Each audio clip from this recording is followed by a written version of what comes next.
Connecticut's Back to School Authority is sponsored by Yale New Haven Children's Hospital, one of the best in the nation.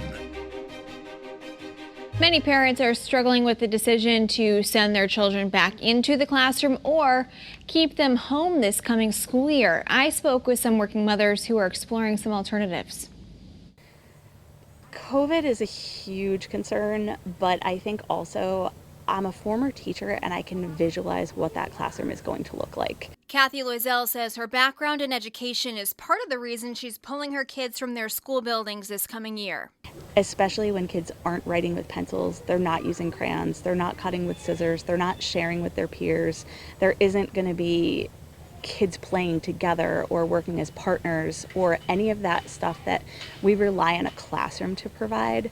So I think in terms of their education, like academically and socially, I just don't feel like that is necessarily the best fit. Erin Infantino would like to do the same, but she owns 2 businesses. She can't operate from home. Everything's very up in the air. She wants to find families regionally she can cohort with or create a learning pod, which is the plan for the Loisels. I have a few families in town as well as 2 children who went to magnet school with my kids who currently live in Hartford, and I would love to pull all of them together, which is tough right now because of COVID, but doing small group learning, outdoor learning, anything that pulls a few kids together at a time is good for socialization. She says she hopes to use curriculum provided by the school district and then supplement it on her own with more skills-based learning, including cooking, gardening, and outdoor play. But Infantino says she's more concerned about the emotional well-being of her daughter.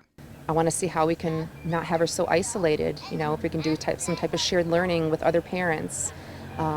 What if we do go into lockdown, they shut the schools again? I want to have preparation for that. And coming up in just about 30 minutes, we'll tell you how Windsor Locks is getting ready for the school year. I'm Caitlin Francis, Channel 3 Eyewitness News.